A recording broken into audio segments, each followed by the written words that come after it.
Hi, I'm Stephanie Jaworski of joybaking.com. Today we're going to make an apple pecan yeast cake, and this is what it looks like. On the bottom we have this wonderfully soft and fluffy cake that contains yeast. Top of that we have a layer of apples, and then we're going to put drizzling of honey, then brown sugar and cinnamon, and then finally on top we're going to have buttery toasted pecans. I think this dessert is kind of like a sticky bun, but a lot easier to make. So to start, you will need an 8-inch square, that's 20 centimeter, baking pan. If you have a non-stick pan, I would use that. And then I'm going to butter the pan. So I just melted a little bit of butter with a pastry brush. I'm going to brush it. Or you could just spray it with one of those non-stick cooking sprays. Make sure the bottom of the pan is really buttered or sprayed. Okay. And the reason I say that is this is really an upside down cake, because as soon as it comes out of the oven, we're going to invert it so the bottom becomes the top, and we are going to start with our pecans. So in a saucepan, I have 4 tablespoons, that's 55 grams of butter. I'm using unsalted. If you have salted, you could use that. And I'm just going to put that over medium heat and melt that. Once that's melted, I'm going to add 1 cup, 100 grams of chopped pecans, like that. You could use walnuts, that would be every bit as good. And what we're going to do is we're going to toast our pecans.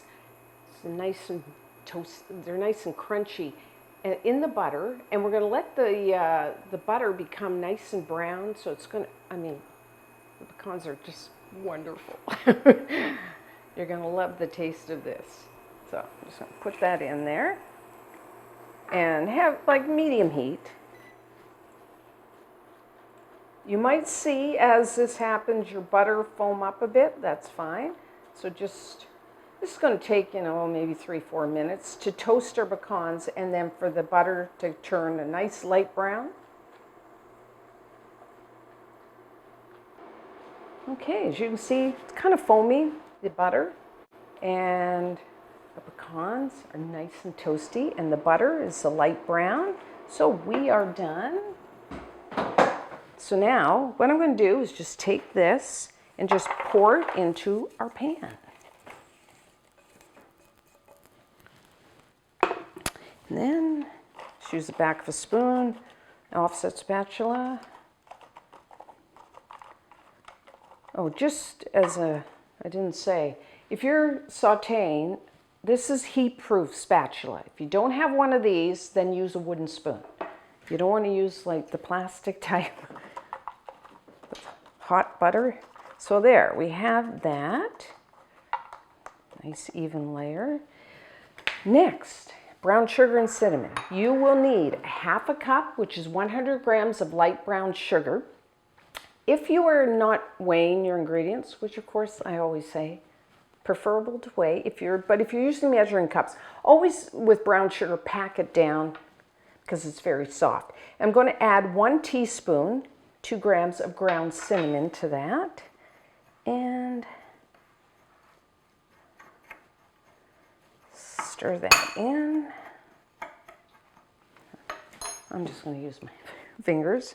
Clean hands, always wash your hands before you start baking, and nice even layer.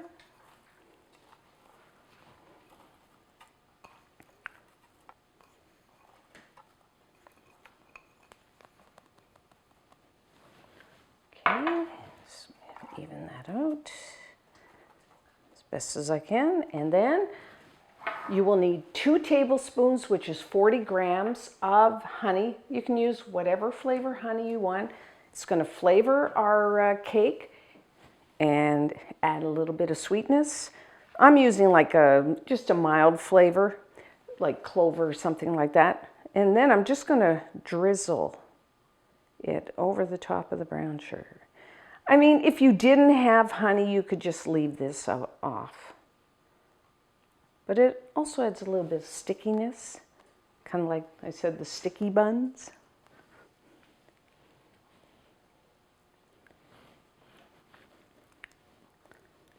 Okay, looks good. And next, we are going to put thinly sliced apples. I've already done it, but I'll show you how I do it. You will need one large, firm textured apple. So I'm going to say this one weighs about half a pound, 225 grams, so about that. And you could use like Granny Smith, Honeycrisp, Gala. You want an apple that doesn't get mushy when it bakes. So wherever you live, whatever type that is, Granny Smith is a good year-round favorite. And then peel it.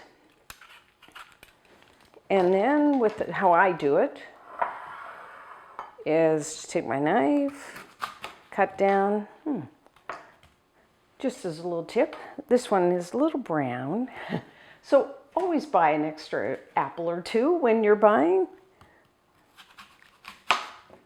Not that it's too bad, but, and then just with a sharp knife, just thinly slice.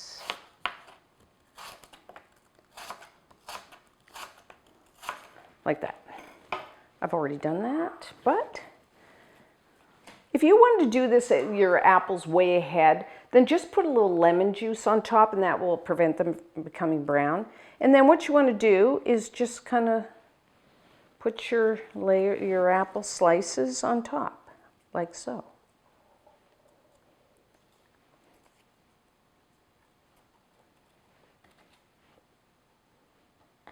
Okay, so there we have it. Maybe I'll just put one right in there. Might as well use them all up. So essentially what you want is just one layer of thinly sliced apples on top of the brown sugar. So that's that. Carrie wants some apple. I'm going to clean up here and I'm going to be right back and we will make our cake batter. So now for our cake batter. If you have a stand mixer like I have, then you will need your paddle attachment, or you could use a hand mixer for this, or really, what's interesting is we're not kneading this dough.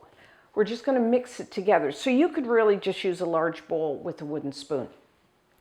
The first thing you will need is 2 1/4 cups, which is 290 grams of all-purpose flour, plain flour, and 1/4 cup, 50 grams of granulated white sugar, 3/4 teaspoon, 3 grams of salt, and one of these little packages, which is 1/4 ounce, 2 1/4 teaspoons, 7 grams, enough measurements there, of active dry yeast. And just put, if you want to use instant yeast like the SAF Red or Gold, you just use 2 teaspoons, which is about 7 grams. And then, oh, I need my paddle attachment. I'm just going to mix this together.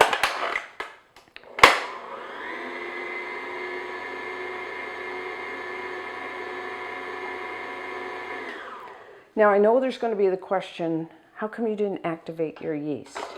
Well, you could do that, because we are using some milk, and you could activate it in that. I'm just kind of being a little lazy, or like a quick kind of a tip you could do with something like this is I'm going to have my liquid a little warm, and then it'll just activate it, and then I don't have to bother waiting around for my yeast to activate. So you will need 3/4 cup, which is 180 milliliters or grams. I'm using milk. You could use a full fat, you could use 2%, you could use skim milk, you could even, if you didn't have any milk, you could just use water. And because I didn't activate it, my milk is pretty warm, which means if I put it on my wrist, it feels warm. And if you want to, like if you have one of these infrared or just a regular thermometer, it will register about 125 degrees Fahrenheit, which is 52 degrees Celsius. So that's what you need, along with 4 tablespoons, 55 grams of melted butter. Again, my melted butter is about the same, about 125 degrees Fahrenheit, 52 Celsius. I'm also going to add 1 large egg. It's 50 grams. Have your egg at room temperature. And I'm going to add, I love vanilla. So I'm going to add a half a teaspoon, 2 grams of pure vanilla extract.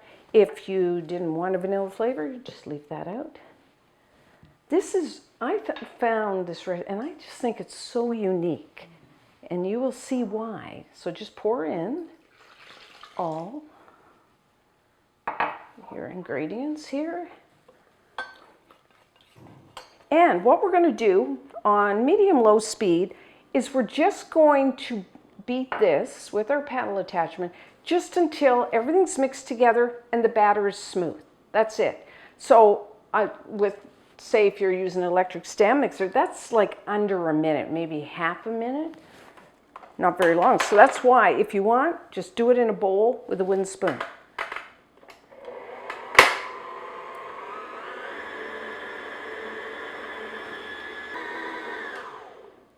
That's it.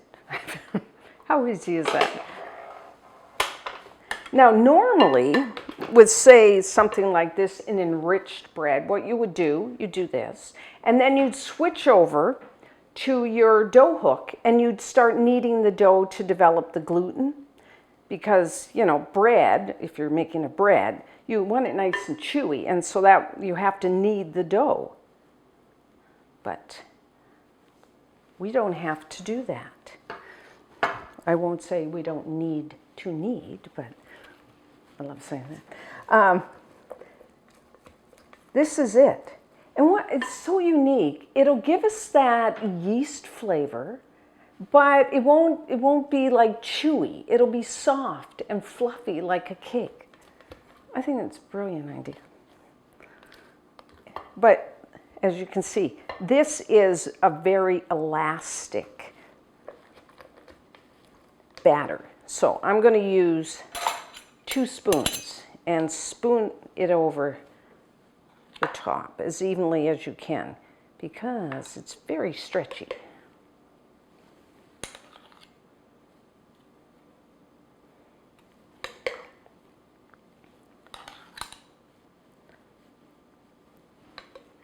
Okay, last little bit here. Sticky, sticky. And then, as best as you can, just with a spoon, kind of spread it out evenly. As you can see, really sticky. I'm going to get an even layer. And there we go. So now, what we're going to do, cover it with plastic wrap and let it sit at room temperature. Room temperature 75 Fahrenheit, which is 24 C. For about an hour. So it's been about an hour, so we are ready to bake off our cake. First thing you need to do is to preheat your oven to 375 degrees Fahrenheit, which is 190 degrees Celsius. I've already done that. So this is what your cake will look like. Kind of smooths out. It gets very soft. Probably can't see it, but it gets like little tiny bubbles. And so we know that yeast is working. So now we're going to bake it. Everyone's oven is a little different. I'm going to say about 20 to 25 minutes until it's golden brown on top. And you can take a wooden toothpick and insert it into the center and it will come out clean. I do like to rotate my baking pan front to back about halfway through just for even baking. So 20 to 25 minutes.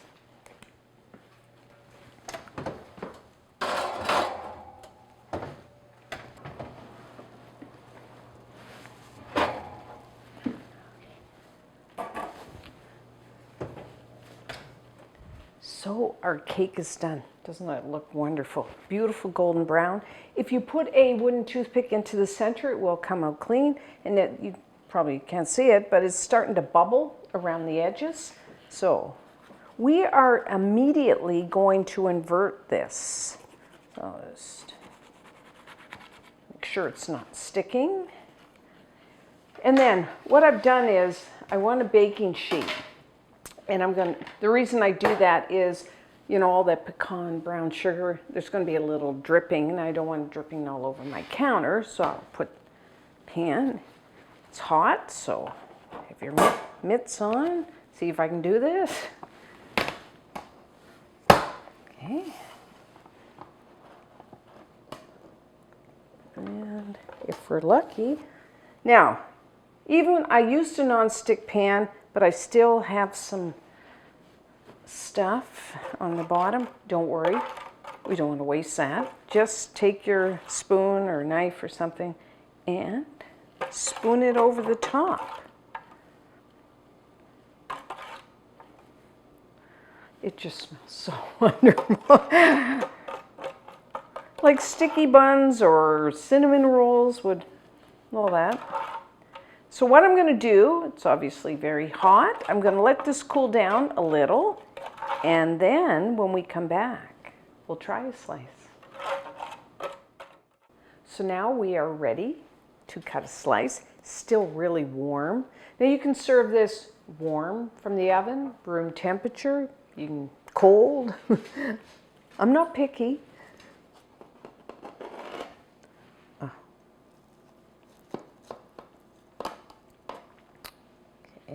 Oh, look at that. I just think wonderful. You got that on the, well, I'll taste it first and then we'll talk about it. Sure, I got a little apple, pecan, cake.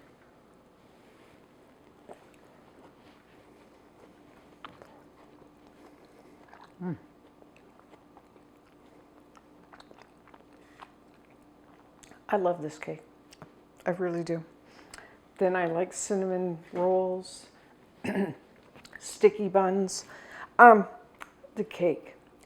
You have that yeast taste, but it's soft and it's fluffy. It's kind of like you have like a cinnamon roll or something like that, but not as much work, not as much time. And then you get the apples, and then the brown sugar, and then the pecans on top are kind of caramelized. It's just, to me, a wonderful combination.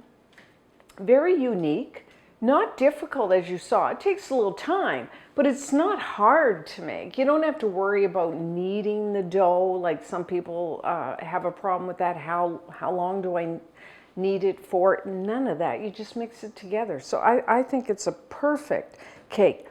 Wonderful for breakfast, lunch. You can, of course, it's best freshly made that first day, but you can cover it and the next day just reheat it either in just a warm oven, or I just pop it in the microwave. I don't even mind it cold. I like it so much. So you must try this. And until next time, I'm Stephanie Jaworski of joybaking.com.